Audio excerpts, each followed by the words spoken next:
Alright, good day everyone. This is Mikestedt here for Mikestedt Audio. Today I'm going to be focusing more on drums, not just mixing, but something called pocketing, and it's something I feel that is very needed in, like, if you're recording like local bands or your own band or just in general. And I'm only going to give you kind of like a general idea of pocketing. I'm not going to give you like a full in-depth because I'd be giving away secrets. But even though I'm giving away a secret right now, because this is what helps tighten up, the rhythm group for the song.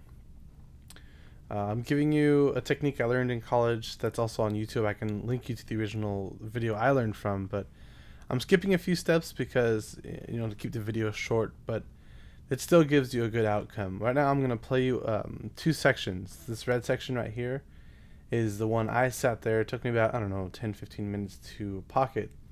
And this section I haven't even gotten to yet. I haven't done the entire song yet. The entire song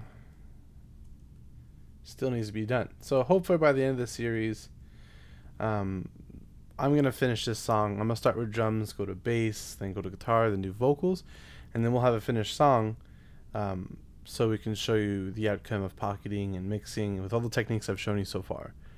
So right now I'll play the first two. For heads up, the reason why you're seeing different colors like red, blue, pink, red, and purple or whatever, I actually use different takes that kind of fit the taste of the song that I felt. Like if I go here, you're going to see all red. But I know on mine, it's Kick Comp. It's just a compilation of all the takes together that I liked that fit better, with different drum feels or how the rhythm felt, how the snare sounded. That's a technique, or not a technique, it's just something I think should be used more often. Instead of just recording over and over on one track, you should record on multiple takes so you have things to choose from. So that is a huge thing I suggest to do. So like I said, I'm going to highlight this section, and this is the only part we're going to play. Now, pay attention because this area is going to be pocketed. I'm going to have the click track on. So you're going to hear it. It's going to sit with the beat, and then right here, it might fall off a little bit. Drummer, we only had like 3-4 hours to record this song, so I'm sure shaking the nerves off took a little while. But that's there's always a saying, fix it in post, which is not true half the time, but we're gonna do our best. So let's listen to it.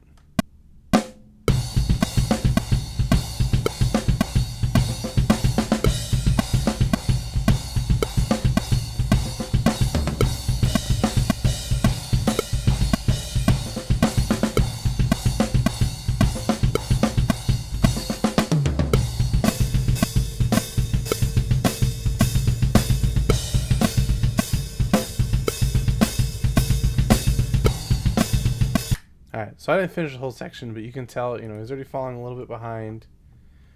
This little kick drum part wasn't sitting right, and I think this is an old session, so I haven't really been back to it in a while. That's why I wanted to start fresh. Yeah, so I had a pretty bad crossfade going on. So, that shows you, that you need to pay attention to everything. So, what's going on right now is, I'm in slip mode right now, just so I can kind of drag things over so where I want it. So I'm going to drag this over so I see the full attack of this transient right here. Already I can tell you it's a little off, just like this part right here. So to fix that, I'm going to tap about right here, and anywhere you want to be. Make sure you have all of your drums grouped. So I'm going to, you highlight all of them, you click on top one, click on the bottom one, hit Command G. You can name it Group 1, Drums, whatever you want. So I named mine Drums. So they're already highlighted. This is the groups right here. So what I'm gonna do is I'm going to make sure you have Tab to transients on. What is that gonna do is when you hit the button Tab on your keyboard, it's gonna go to the first transient next to it. So boom, oh there it is. It's right on the transient, right there, right in the beginning of it. So I will go to grid mode right now. Hit Command D to cut this. I'm gonna drag it right until it lands on the beat itself. So this is beat 2 of the measure. I'm gonna go back to slip mode because usually you do time stretching. You'd cut like a little sliver, pull it over, and then drag this over. But that's the thing I was going to tell you that I'm not going to do on this video. Just so I can show you the link to the original one. So I'm going to drag a little over. Sometimes I drag over until I see the transient. But this one was so far off that I don't have to worry about that. So I'm going to drag this a little over so I can have everything. Notice everything's moving, not just the one track. So this one is a little off. If I look at it, yeah, it's kind of off. So what I'm gonna do is I'm gonna go back to grid. I'm gonna go to this transient, hit tab, tab again. I'm gonna cut it with Command E, drag it back so it's on it. I'm gonna go back to slip mode. I'm gonna drag everything forward a little bit, drag everything. Now you want to be careful on this. I know I'm doing it kind of like quick. See, I don't like that, so I'm gonna do this. See?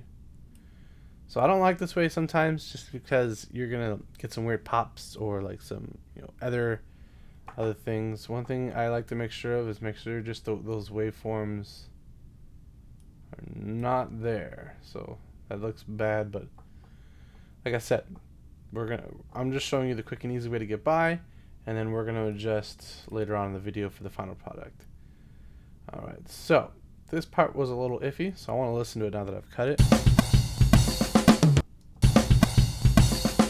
So there's a little pop right here, so I'm going to pull over a little more and see what happens.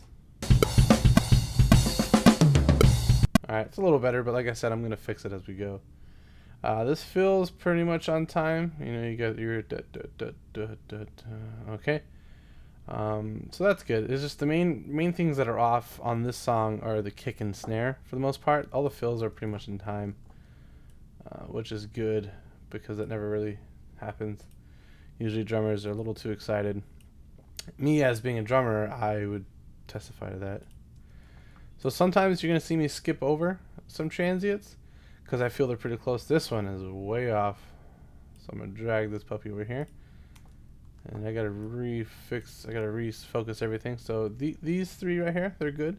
This is a little good. I want to keep it somewhat humanized. So if they're a little off, it's fine. But if they're far off, I fix them. Like these right here are pretty off. So as soon as I fix this one, you'll see it should, you know, get back. The snare is still a little early. So boom. So I'm moving a little quick. And you'll see I go back, but this is, you know, what it takes to make stuff to sound better.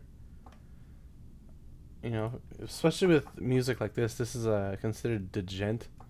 So djent is very syncopated with rhythms and, you know, polyrhythms and whatnot. So you want that stuff to, you know, to really sit in, really sound good. Because, you know, if you want to sound like your favorite bands, you gotta play in time. But this, I know this was kind of rushed when we recorded them, so I was like, alright, well, I'll fix it later. But it's been a couple years since I've recorded this band, and I had to get approval, which before you do any videos or use any music, make sure you get permission from the artist, as I did, just because it makes things move a lot smoother. Because I tried putting up a video one time and I didn't have the rights and I had to take it down. So that's why I'm redoing this project for you guys. Okay, so I'm gonna do like one more edit right here. I lied, one more here.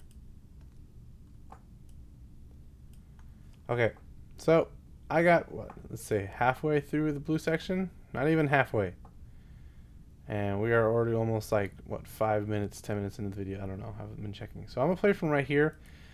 If you do not go back and fix the little cuts, you know, drag over, crossfades or whatever, I'd avoid crossfades just because then you're gonna get weird like little slurpees. So I'm gonna play this much. It took that long to get that, but now I gotta go back and clean these up before I move on, because if you go on, you're gonna forget. Then you're gonna go back to the song and play it, and the artist isn't gonna be happy because it sounds like crap. So here, this is what it sounds like now after I've edited it into the grid.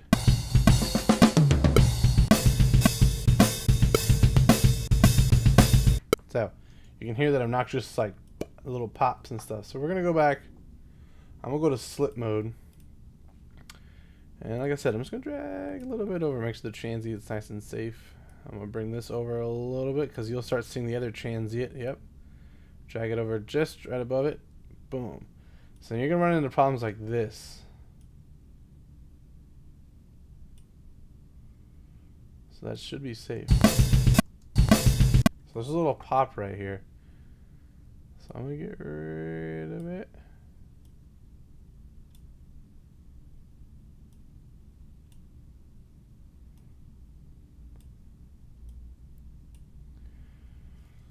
It's a little tricky. You're gonna have to sit there and fight it, but like I said, for the sake of time in the video, I'm not gonna. So there's a little one. So to cheat it, Just real quick, just put a little small crossfade. I don't think it's gonna work. Alright. It's gone. Sounds good to me. For now, I wouldn't leave that in the final. If I ever heard that or found that again, it'd be gone. I'd get rid of it. Just because you don't want to be lazy on your production. You want to take as much time as humanly possible on a track. You want it to sound fantastic because you're going to release it to the public. You want it to sound good. So there's another little pop here. So I'm just going to keep pulling until it goes away. I think it's right here. No. That's right here, actually. I guess we're going to do a little tiny one. Okay, just for the sake of the video, I'm not going to fight it because I'm very picky on stuff, and I'll sit there for days until I get rid of it. So I'm going to move on. Like I said, I just drag a little bit before the transient so I get the full hit and what comes before it. And so it doesn't sound so spliced like a loop. You don't want the drums to seem like, oh, they looped it. You want it to sound as natural as possible. Okay, so I'm going to play from here to there. So we got a little bit of this right here, and drag this over. We're going to start seeing the transient. Yep, I see it on the top. Boom shakalaka. Boom. This part was okay, so I didn't need to edit it. So it's okay. Like if you see things that are on time, feel free just to skip it. If it's sitting in time and it sounds good, do not even try to fix it. Leave it alone. Move on. Worry about the parts that are off time that do not sound good. Okay, so I think that was the whole section. So let's listen back to it.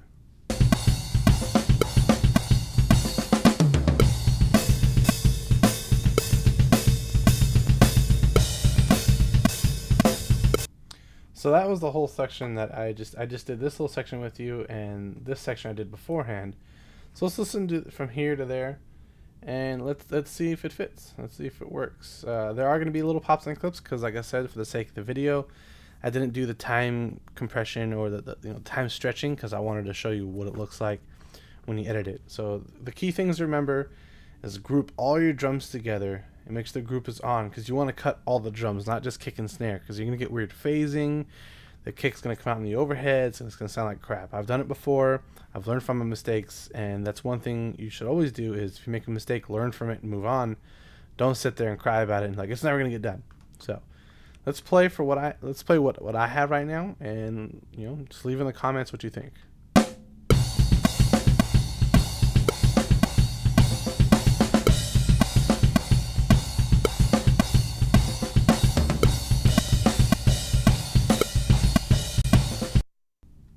Oh, overload error.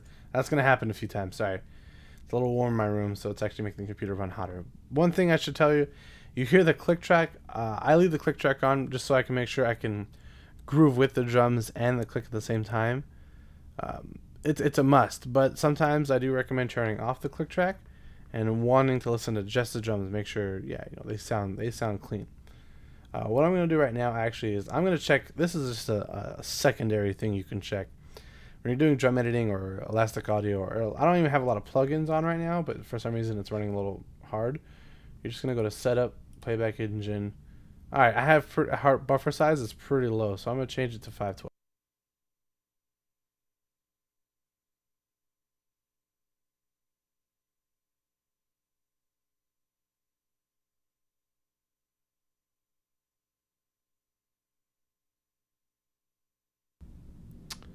Alright, that took a little long. Sorry about that. I'll see if I can edit it out. If it's not, you get the full real-time thing with me. So I bumped up the buffer size. That's just going to help me play a lot of tracks. I wouldn't recommend having ignore errors during playback, because then you're going to get the whole system crash.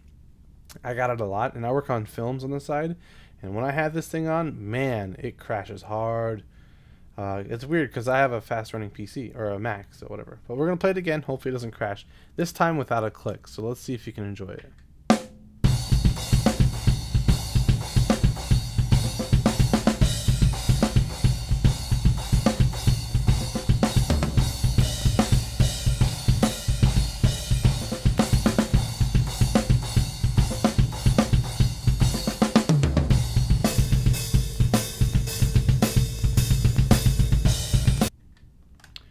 All right, well, that was pocketing like 101. There is another way. I don't recommend it. It's what I used to do. Pretty hardcore. It's the elastic audio. It's with warping to the grid. You're gonna get weird artifacts inside the track itself. I won't show you how to do it because I don't like it anymore. But there are other ways to pocket drums. There's quantizing, which you use Beat Detective, and you make it follow the grid, which is elastic audio.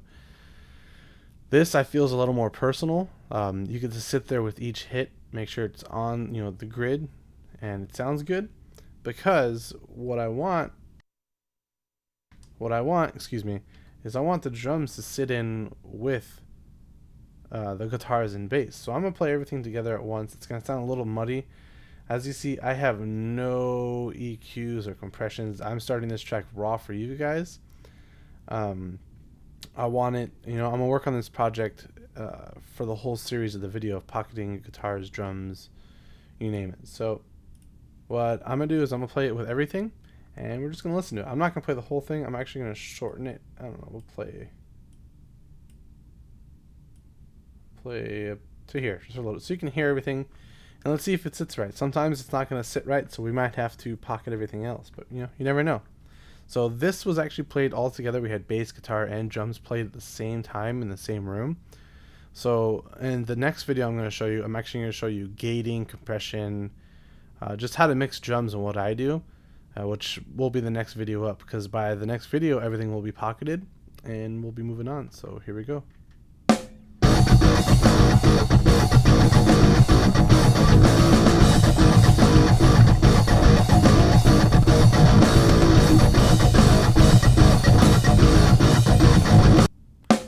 So there's going to be mixing involved in this, so you couldn't hear everything, but you can hear in the cymbals and the snare that it's following the guitar and bass. So we're on the right track. So with that, I will be leaving you guys. Please watch. I don't ask for rate, subscribe, comments, or likes, but I really don't care for it. I just want to show people the things I struggled with learning, becoming an engineer. I'm not in it for the fame. I'm not in it for the fame. I just want to share as much as I can. It kind of keeps me busy and my chops up. That's one thing I always try to tell people: keep your chops up. Keep working on something, even if it's an old project. Keep working on it, because then you're only gonna get better. Work on your own stuff, work on other band stuff, do whatever. But hopefully that helped you guys enough. With that, I will be leaving you guys. Thank you very much.